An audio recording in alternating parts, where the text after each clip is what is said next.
Hello, you wonderful people, and welcome to another episode of Crime Centric. This being a show where it's about crime dramas that I watch. For today's episode, I'm going to talk about episode 2 of season 7 of Bosch. I said that in a weird order, whatever the case may be. A lot of interesting things went down in this episode, so let's break it down. So obviously, the continuation of, the arson case, eventually, with the license, well, first and foremost, before we even get to the license plate, Jerry and Bosch ended up visiting, once again, the people who are own the build, the people who actually own the building. They're the ones who actually sent in the new manager, the new landlord or whatever. Well, I think they're the landlords, and they sent in the new manager for the place. And so, essentially, they're still trying to feign we're not doing anything wrong. We're actually trying to clean up the place. But Jerry puts it, it's a catch-22. You're trying to get rid of the drug dealers, so you call in the LAPD. But then when the LAPD talks to the tenants, you kind of evict the tenants because it's basically a policy about, they have a nuisance policy, which I was about to say, that sounds dickish, but I'm like, I guess if you're playing too loud of music and being an annoyance to the property, I guess that kind of falls under nuisance. But I guess drawing too much, because that affects the property, there's so many people, cops coming around is going to, but it's right, you want to get rid of the drug dealers, so I guess it's like I said, a catch-22, where it's just kind of you're punishing the people for talking to the police a lot, even though it's because it turned out this 75-year-old lady got booted out of her place, but it's no, her grandson or something was running drugs out of her place, and he wasn't even living there, and yet you still kicked her out. So it's obviously once again, the conversation about it's right, there was a 10-year-old girl that died, because of that door situation. And it's it's a tragic situation. Bosch doesn't believe it. He's crocodile tears. So along with that, we have the situation where they actually do finally get the plate numbers, and it leads them to ex-con who is actually a Crip. He's not actually with La Palmas. So they end up finding out from him that basically he works at, because I think it eventually led them to led them to a lady's who, it's actually her car, but she was going to a thing and her car was valeted. So while she was partying it up, someone took her car. So they went down the list of people and they found this particular dude and they questioned him, and he's kind of denying it at first, don't try and jam me up in this, especially because it's body counts are associated with this. But for him, it's fine. He got paid by some Las Palmas people. It's 2 people in particular. He only knows their street names, and it's I didn't ask what they were up to, but it's still Bosch makes it clear. It's you feel me? You're responsible. You're still an accessory to those murders, so do keep that in mind. But they were eventually able to track them down, because that also proves that Los Palmas was involved. Now the question then becomes all right, so because Mickey and Emmanuel are the top dudes, but it's did Mickey know what Emmanuel and the Alvarez dude were doing? It's he had to have known on some level, because there's no way one of the other top people in that organization, there's no way you don't know what someone else in your gang is doing. I guess a foot soldier is one thing, because that's what Alvarez was, but it's Emmanuel's a top ranking dude, so there's no way he didn't have barking orders, or at the very least Mickey didn't know, but they did it to he's lied to cover tracks, especially, but because the thing is, later on, Gladys is talking to him, and it's he's don't worry, my people are good, they didn't do it. And it's do I have your word? He's I just gave it to you, didn't I? She hangs up the phone, throws it out, because she's either one, it's right, just don't ever use the same phone again with any of this, that way no burners get traced back to you and stuff like that.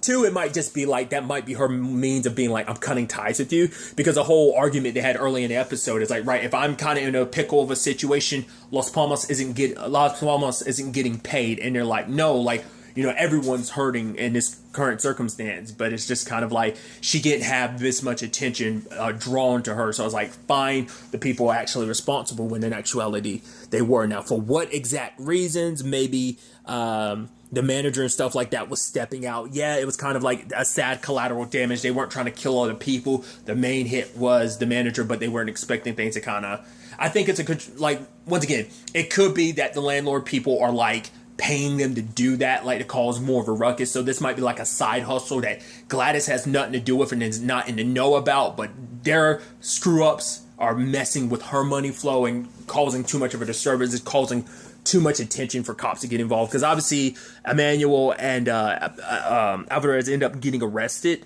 but obviously things kind of got a little complicated in that particular case because Jerry got super rough. Like, he didn't have to handle things the way he did. He put his gun away, and the guy was like, I mean, to be fair, dude stepped to him, was threatening him and stuff like that, but it's like, right, you're supposed to be a cop, you're supposed to keep your shit together, you're supposed to be above that, like, you shouldn't be basically drawn into a petty, like close quarters situation like that. Like, he handled that situation very poorly, which is so interesting because that's what the whole Avril thing was about, apparently, his poor judgment. I'm sure this kind of reflects upon that a little bit as well, especially because so many people had their cameras on. Because the sad thing is, like, if you had handled it the right way, you wouldn't have, like, that community is going to be against you, like, everyone that's associated with that gang, but as well as just the community in general, because it's like, oh, here's some cops power tripping, one in particular. I'm sure, like, with your situation with Alvril, like, this is going to make that, like, because there's already that guy's like, oh, I got more questions. It's like, that's definitely going to lean more into, like, causing, even Bosch being like, you better hope your screw up doesn't basically bite us in the ass later on. And it's like, yeah, because Jerry's messed up this episode. We'll get to that in a second. But, even, Bosch having to try and, he's like, nah, smooth his glasses. Like, well, I hope I don't find a video on Facebook, and Bosch has to look the other way, and she's like, oh God. He's like, yeah, Jerry got a little rough. It's like, all right, well, we'll deal with it when we deal with it, when it eventually pops up. But so what I thought was interesting though is a guy that Emmanuel's in the cell with. He does roll up his tattoos. Maybe I missed it because I was trying to look and see, like, maybe he had a daughter tattoo, because that's the thing. Like, criminals, they, even the toughest tough guys, they have family. They might have, like, daughters or nieces or something of their own. So it's a thing of, like, wait, they find out, well, you're responsible for doing something to a kid. That the prison system work, like, that's the hierarchy in the prison. Like, obviously, like, if you've done anything to a kid, you are the lowest rung. I don't know if that counts in Sonia's case of what happened to her, it being sadly, like, murder, but I don't know if that necessarily applies. So, but I don't know, or whether maybe he's from a different gang or whatever, or maybe it's just like, oh no, like, I'm that dude, I'm that guy. It doesn't matter what gang even if I'm in the same gang, we go, oh, I'm that guy, you better watch your back type of. I don't know, because like I said, I couldn't really make it. It didn't seem like his tattoos were related to it, but they did focus on it, so it could have just been something I missed. But part of me was almost like, Emmanuel's not going to make it through the night, is he? Because he was looking panicked and freaked out, because Emmanuel's the one they're going to. No, that's not Emmanuel. That's Alvarez. Like, he's the one that. He's the one they're going to try and talk to, because he's the foot soldier. So Emmanuel's not going to crack under whatever they throw at him, because he's higher ranked, so he's prepared for this. But in Bosch's words, it's like Alvarez is just some punk kid, so they think they'll be able to kind of break him easily enough to get what they need, because everything does trail back to them, like the fluids and prints and stuff like that do trail back to them. So it is, like, confirmed, like, they were the ones who threw the Molotov, at the manager's apartment and everything. But like I said, I've thrown out my thoughts about it, but we're still unclear about what the exact motive for doing that was. But circling back to it, since I brought it up, there is a Jerry thing. Like, I think things are going to get a lot worse than better. Like, I think this episode is going to showcase, like, this is where it really starts amping up, and I think Jerry's just going to go further and further off the edge as the season progresses. I think it's going to be quite a few episodes before he kind of pieces himself together. Maybe he'll get there sooner rather than later, but I get the feeling with just everything he's dealing with, because at the beginning he's at the strip club, and I'm assuming he went back there and had sex with that stripper, which is like, well, it sucks because you're in a relationship. He was out drinking. Even Bosch is like, dude, I can smell all of it coming out your pores. He just chews on some gum. He falls asleep in the car. It's like, no, I'm just resting my eyes. It's like, oh, can we stop by and get some food? In and out, animal fries. Oh, no food. Going to visit home dude was like top priority at the time. And then on top of that, you add in his aggressive behavior under these circumstances. And then the fact is that, he told Bosch, like, no, don't worry, I'm gonna get myself straight. But like, because Bosch had called him out earlier and everything, but for Bosch is like, Sonya deserves better. He's like, I know. It's like, so either you get yourself straight or you bounce.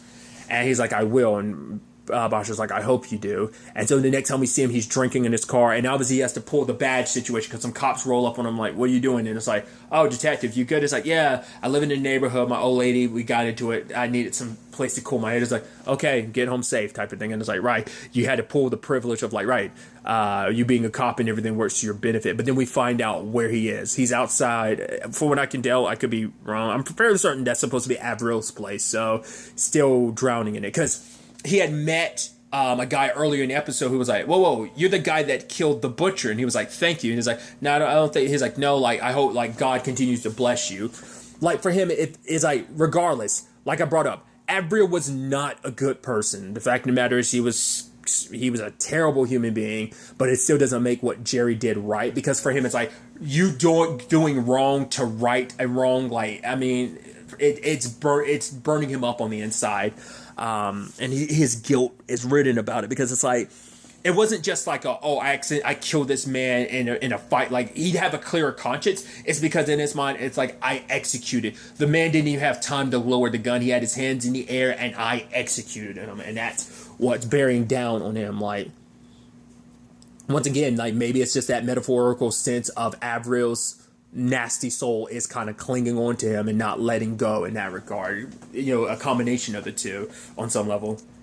You know, his guilt is beating him down, especially because he realizes like he is spiraling to the point he goes to see his sons and his ex is like, oh, you haven't talked to you in like days, so yeah, you were supposed to go with your night with the boys, but we came up with other plans because we couldn't get in contact with you.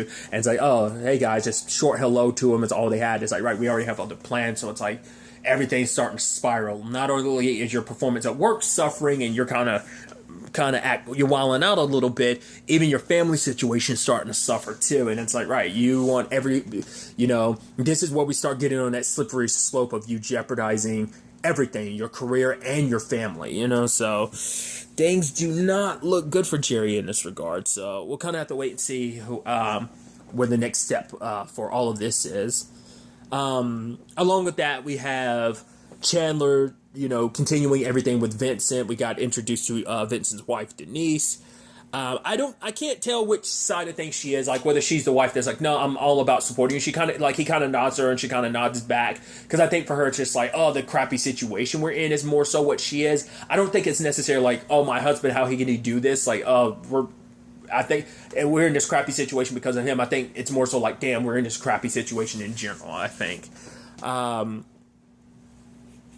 Obviously, what was interesting, too, is Vincent was like, oh, I'm a coward. I'm going to tell you straight up, I can't do any jail time. I just wasn't built that way. Part of me feels like there's got to be more to it. But, I mean, maybe it's just him acknowledging, like, I'm a white-collar criminal. I'm not hard enough to survive in jail. I won't survive. So you need to get me something that's not going to do any jail time. She tried to offer him something that's kind of like, yeah, it's more like Club Fit. It's one of those, like, white-collar prisons where, like, not real hardened criminals go to. It's more like a...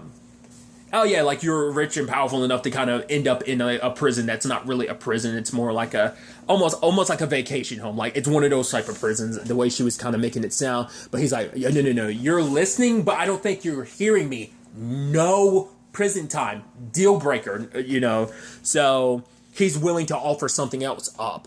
Apparently, like, there's some like insider trading, like something really, really big that he's like, I had nothing to do with, but I can give you the names and stuff like that. We could get the SEC involved, and this might be enough to sway like some of the prison time away from him, and he just gets probation. He still have to pay restitution, and something else on top of it. I forgot what Chandler was saying. It was going to cost him a hefty price, but, he doesn't want to go to jail and stuff like that. But part of me's like, could it be that he's got something even more deadly? Like all this like Ponzi scheme stuff is just the tip of the iceberg. Maybe there's something even worse. I mean, whatever it is he's giving Chandler, I'm sure it is much worse, but I'm wondering like, I don't know. I get the feeling like that might be a situation of whatever he's writing to Chandler about is going to come back and get him killed later on in a season. Maybe not. Or maybe it's like I said, I just get the feeling like he's hiding something else. Like this Ponzi scheme stuff is just the tip of the iceberg, and he's done something more dastardly. Like he doesn't want to go to prison because he wants to be able to make everything disappear because or what? Like I said, maybe it just simply is like a, hey, I'm a coward and I can't do prison time. Who knows? I just feel like there's definitely more to that, but we'll have to wait and see. Yeah, the whole situation with Billets. Obviously, like, she went talking to, like, the patrol cops about, like, not skipping on court.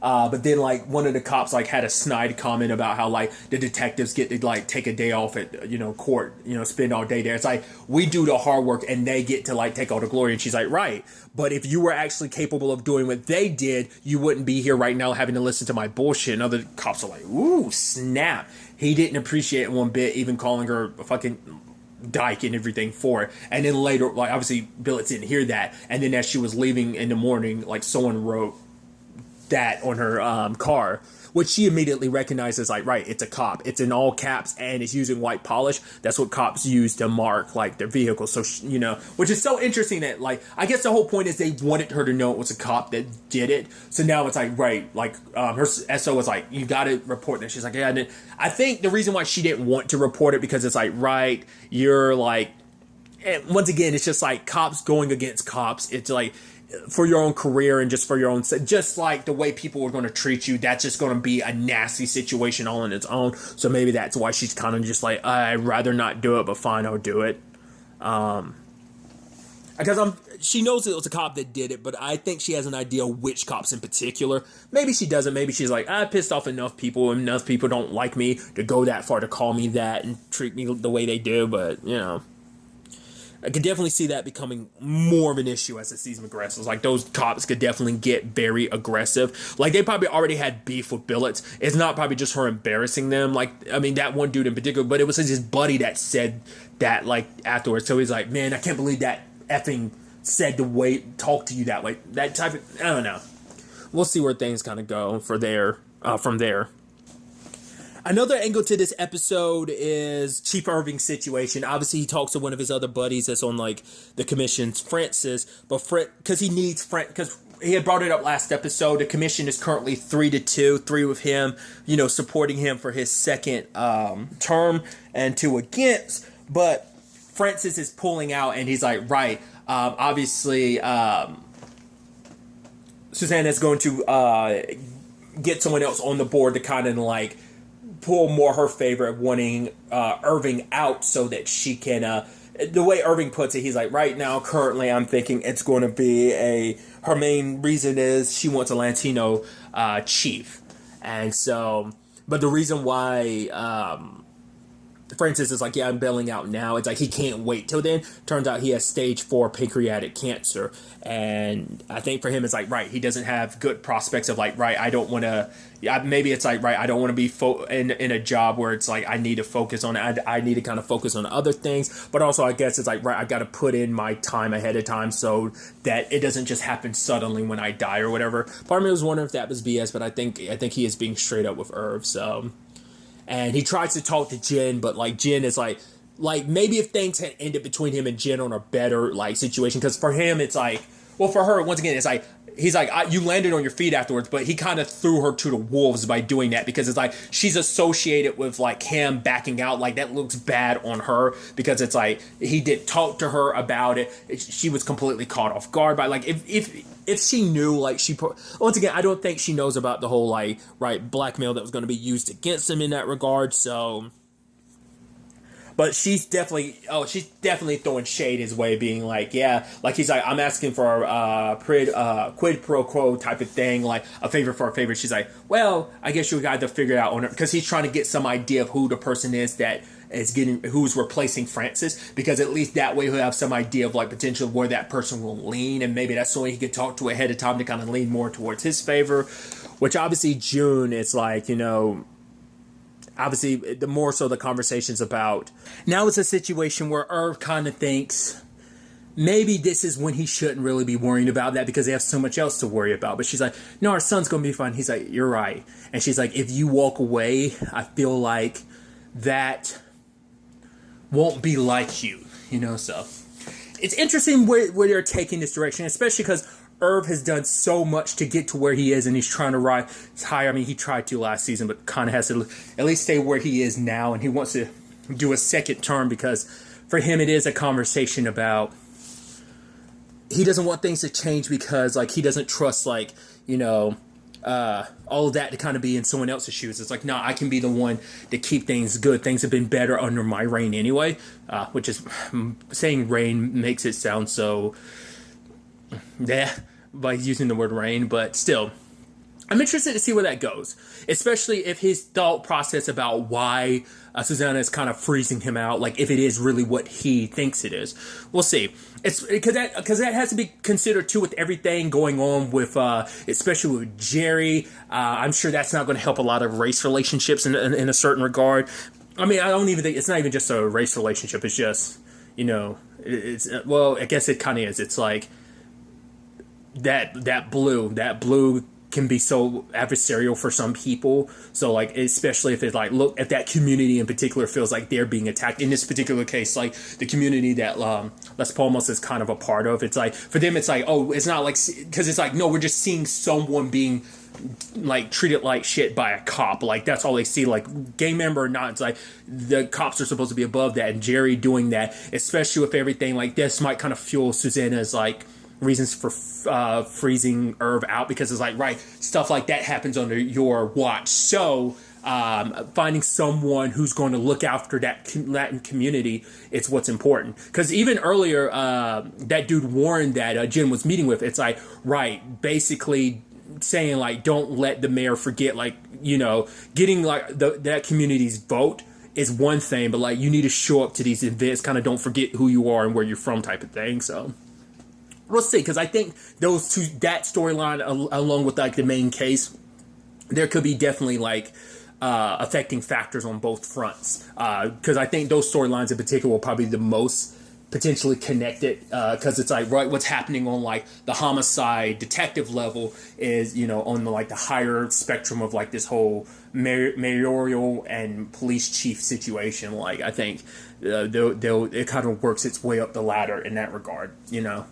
Because it seems like it might be an isolated incident, but that could end up growing, especially if the public gets their hands of it, which they potentially could next episode. So that can turn into a whole shitstorm within itself. So it's going to be interesting to see where all this ends up taking us going forward into the next episode. But really, that's all I want to talk about. Till the next time we meet, be happy, be safe, live life to the fullest, enjoy it. Good day and goodbye.